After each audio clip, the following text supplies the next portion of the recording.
Muchas gracias por continuar con nosotros. Y bueno, como bien sabemos, la semana pasada tuvimos una muy acalorada mesa para debatir pues la propuesta de reforma a la ley de amparo, que esta semana se aprobó en el Senado, pasa a la Cámara de Diputados para su discusión.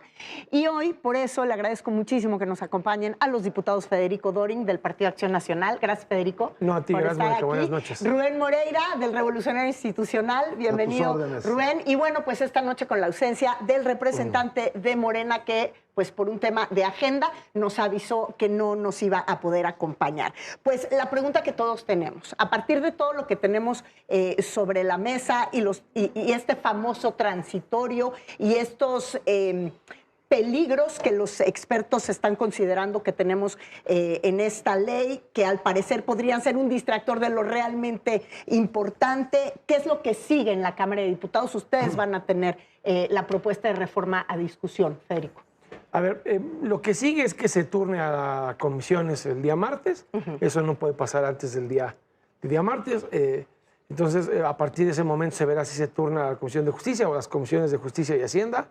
Debería la Cámara de tener un parlamento abierto, así como lo tuvo el Senado. Kenia López Rabadán ha dicho que sí lo habrá. ¿Lo habrá? Pues depende de lo que vote la mayoría, porque se puede proponer en la Junta de Coordinación Política a los coordinadores. Ella participa en la JUCOPO, pero la decisión es de la mayoría. Si Monreal regatea ese parlamento abierto, no lo habrá. Sería muy anticlimático que los senadores hayan escuchado a los ciudadanos y los diputados ahora, con este galimatías distractor del transitorio, no lo hiciéramos. ¿Por qué un distractor, Rubén? Bueno, primero hay que poner sobre la mesa. Estamos ante una disminución de derechos de las personas. El amparo en el siglo XIX era un momento liberal, pero también de individuos. Y entonces se diseñó de esa manera. Al paso del tiempo, abarcó a las colectividades, a lo que se llama interés legítimo, y se perfeccionó en la suspensión, y ahora se está discutiendo lo de la prisión preventiva oficiosa o la justificada. Esa es la primera parte. Y no debemos de quitarle la vista a eso para no distraernos. Lo del transitorio tal vez lo puedan eliminar, pero eso no quita que todo lo demás esté muy mal. Ahora, ¿cómo llega ese transitorio allá? Pues puede ser para distraer, que es una hipótesis muy fuerte, pero también puede ser pues, tratando de pasar la bola baja, que nadie se dé cuenta, hacerlo fast track todo. Pero bueno, de hecho está casi siendo fast track todo. Pero la oposición advertimos esto. Yo no creo que sea sin el consentimiento ni conocimiento de la presidenta de la República, porque son cosas muy delicadas que necesariamente un coordinador pues consulta con la presidenta, en este caso de México, y si es local con el gobernador o la gobernadora. El transitorio también significa ponerle nombre a las cosas, es decir esto va con efectos hacia atrás, va para atrás, es porque lo quieres enderezar contra alguien en específico, y lo voy a decir con mucha responsabilidad, por ejemplo, contra empresarios como Ricardo Salinas, porque es a quien están ellos agrediendo todos los días.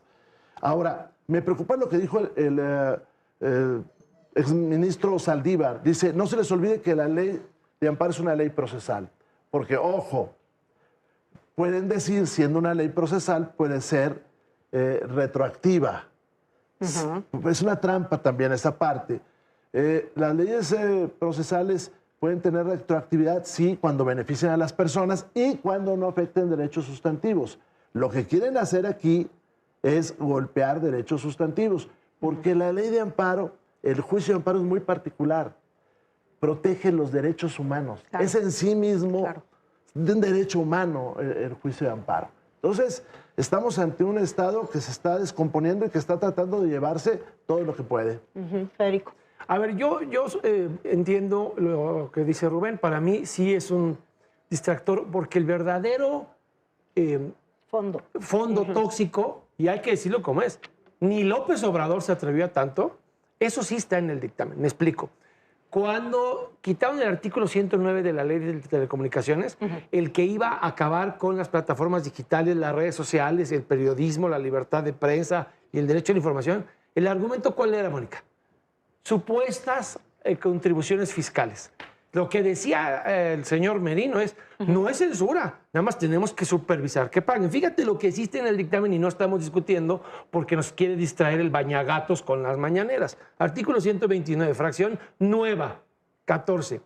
Se permite la concesión o continuación de actos, operaciones o servicios que puedan favorecer, prestar ayuda, auxilio o cooperación de manera efectiva en operaciones con recursos de procedencia ilícita o conductas ilícitas que pudieran dañar el sistema financiero en los términos de las leyes vigentes. Esta nueva disposición nada más, que digan que alguien tiene una concesión, que alguien tiene un adeudo, que le inventó el SAT, que no le confirmó un juez, que no tiene una sentencia firme, con que el solo gobierno diga que tienes un adeudo fiscal. Aquí ya te dice Morena y Sheinbaum, no puedes en el amparo conseguir una suspensión.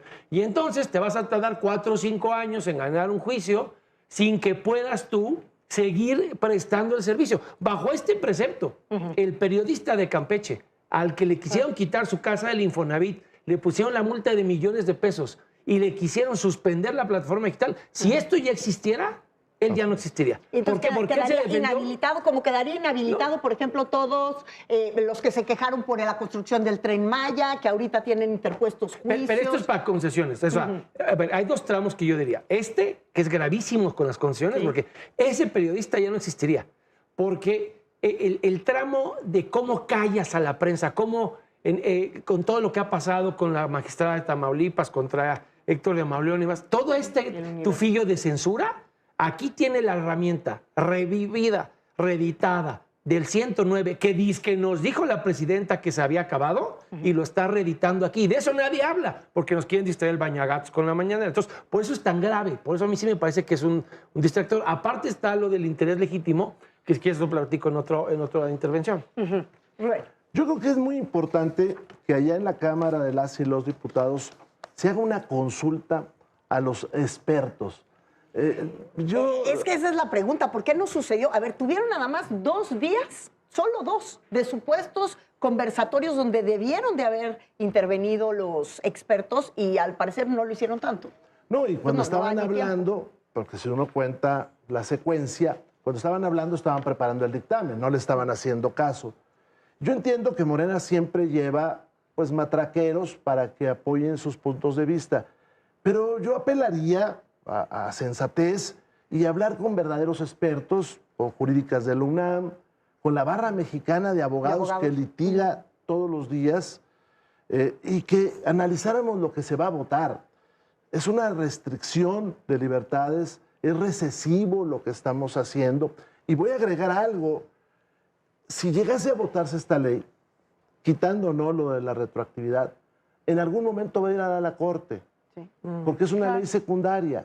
Y entonces la Corte va a estar revisando si el amparo, si las reformas fueron constitucionales o no. Y la vamos a llevar a otro estrés cuando nosotros sabemos la nueva conformación de la Corte. Pero además muchos jueces no van a saber qué hacer.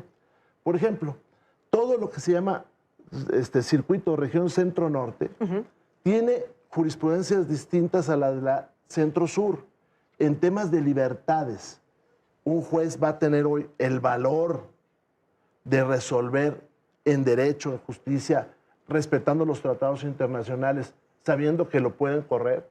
Estamos colapsando, bueno, Morena, no nosotros, todo el sistema jurídico de este país. A ver, de ejemplos de incongruencias. Porque te dicen que a los delincuentes financieros les van a cerrar la llave del amparo. Este delincuente, que es amigo de este otro delincuente, este delincuente clasificaron como reservados todo su patrimonio y lo que se robó en Tabasco, Hernán, en marzo de 2024. En marzo, cuando le liberaron la orden de aprehensión en 14 de febrero de 2025, ¿qué crees? Se les olvidó pedir que le congelaran las cuentas. ¿Qué crees? No tiene un centavo asegurado por la UIF ni por la Fiscalía Estatal, ni le han promovido una acción de extinción de dominio. Con esa misma hipocresía, te decía yo la semana pasada que cuando yo era senador se elevó a rango constitucional el derecho colectivo del interés jurídico para presentar amparos colectivos. Y citaba yo las palabras del farsante de Pablo Gómez, que cuando era oposición se llenaba la boca como izquierda de que estamos ampliando los derechos de la ciudadanía frente al Estado y le estamos dando en el interés legítimo a los colectivos un derecho que reclamaban y que no tenían. Lo voté a favor como partido en el gobierno. Fue una propuesta del PRI de Manlio Fabio Beltrones, de Pedro Joaquín Caldwell y de otros senadores del PRI. Bueno, te traigo dos muestras de la hipocresía. Esta, Mónica, es la controversia constitucional que puso el narcopresidente López Obrador en contra del aeropuerto de Texcoco. Él no vivía en Texcoco. Él no era de los que peleaban la expropiación. Él no tenía interés jurídico. Él no tenía Belén del Entierro. Era otra entidad federativa. Su argumento básico era el efecto hídrico. Bueno, ¿qué dice el nuevo texto de la ley de amparo? Fíjate la trampa. Del artículo 5. Tratándose de interés legítimo, y aquí viene la trampa, de tal forma que su anulación produzca un beneficio cierto y no meramente hipotético o eventual en el caso de que se otorgue el amparo. ¿Qué hicieron estos mentecatos? Le están diciendo a los ciudadanos que si tú no logras probar en tu juicio de amparo tu hipótesis, no te puede asistir el derecho y la protección de la justicia federal. Entonces, en el caso de Texcoco, nunca se probó si el efecto hídrico era tal y como lo señalaban algunos, porque por supuesto que el gobierno de Fox tenía documentos que decían que el impacto ambiental no existía, validado por el gobierno priista del Estado de México. Bueno, lo que te están diciendo es justo lo que decías del Tren Maya. Oye, o me pruebas que se va a desaparecer la especie del jaguar o no te doy la suspensión. O me pruebas el daño a la biodiversidad o no te doy la suspensión. Entonces, pudo depredar todo lo que depredó, pero como no se acabó la selva, entonces no va a haber amparo. No se extinguió el jaguar, nada más se murieron la enorme mayoría, porque hasta siguen muriendo cuando cruzan por la zona. Entonces, esto lo que hace es que le dice a la ciudadanía, o me presentas una verdad absoluta y peritajes que prueben tu dicho. Y además sin el tiempo, ¿no? Sin el tiempo, pero sin el dinero. Mónica, exacto. A ver, los que defendían la selva maya, esos tienen 300, 400 mil pesos para un peritaje en materia ambiental que acredite la hipótesis que están exigiendo. Claro que no. A esos les dimos en el interés legítimo, elevado a rango constitucional, la posibilidad de defender sus derechos y de que los que tenían conocimiento lo aportaran en defensa de esos derechos humanos a los que hace referencia Rubén. 2010-2011 es la primavera mexicana de los derechos humanos. Estaba gobernando Felipe Calderón con una estrategia muy particular de seguridad. Él no se opuso a las reformas al artículo primero en materia de derechos humanos. Se abrió el control de convencionalidad, se hicieron progresivos los derechos, es decir, que cada vez se vayan acumulando derechos humanos y no puedas ir para atrás. Esto es ir para atrás. ¿Por qué pongo el nombre de Felipe Calderón? Porque era el presidente y pudo haber vetado, pudo haberle pedido a su bancada que se opusiera, a los gobernadores, y no lo hizo. Ahora estamos exactamente al revés. Desde el gobierno se tratan de limitar derechos, se tratan de restringir libertades y se usan argumentos falsos. La semana pasada el representante de Morena dijo, queremos volver a la esencia del amparo. ¿A qué se refería él? A la fórmula Otero. La fórmula Otero, insisto, siglo XIX, país liberal, individual, decía el amparo tiene efectos para la persona que lo presenta, para él va a tener. Pero al paso del tiempo nos dimos cuenta de esto que está señalando Federico, que había intereses colectivos, que había intereses que no eran directos. A mí me preocupa el Ajusco, pues quiero protegerlo. A mí me preocupa el bosque de Chapultepec. Y entonces me presento con un amparo de esta manera para proteger ese interés legítimo. Pero así se ha ayudado, o se ha arreglado problemas de muchos tipos, comunidad LGTB, salud, niños con cáncer, no, claro. Educación, en fin, esa es una parte. Pero era la que, perdón que te interrumpa, era la que yo citaba el programa anterior de Pablo Gómez. Su intervención en tribuna decía exactamente eso. Claro, que tú estás diciendo. ¿De qué año era? De 2009 y 10, pero la que yo cité es de 2010, cuando se llena la boca diciendo que él había perdido amparos porque no tenía interés jurídico y que si hubiera tenido esta herramienta que ahora nos quieren arrebatar y bien expone Rubén, vamos a escucharlo. Él habría conseguido los amparos. Vamos a escuchar lo que dijo Pablo Gómez en aquel entonces. Las experiencias de recurrir al amparo sin ser a los ojos de los jueces personas con interés jurídico. Yo mismo, en un amparo en contra de una resolución del Ministerio Público en un ejercicio de la acción penal, me encontré con un muro que llegó porque sobreseyeron la causa por no tener yo, según ellos, interés jurídico. ahora sí tendría interés legítimo. Que ahora sí tendría el interés legítimo que le quieren arrebatar a los mexicanos. Esto es un proceso que duró tiempo. Traigo este libro, esta es la 4ª edición, muy golpeada, en el contrato de don Juventino B. Castro. Pero en 1971 él dijo, hacía un amparo evolucionado, porque ya sabíamos déjame darte un dato, que estaba perdón que te interrumpa. ese problema. Esta controversia que interpuso Andrés Manuel, el turno fue a don Juventino cuando era ministro de la Corte. Y él es el que le otorgó la suspensión. ¿Qué tal? Andrés Manuelito. Entonces ahora estamos en una contradicción. Ahora, no es lo único que se está tratando, lo del interés legítimo. Sí, sí. Que de por sí ya sería una eclosión tremenda. Está el tema de la suspensión. Claro. ¿Qué es la suspensión? Pues es la pausa que un juez aplica para detener las cosas y que no se causen daños mayores.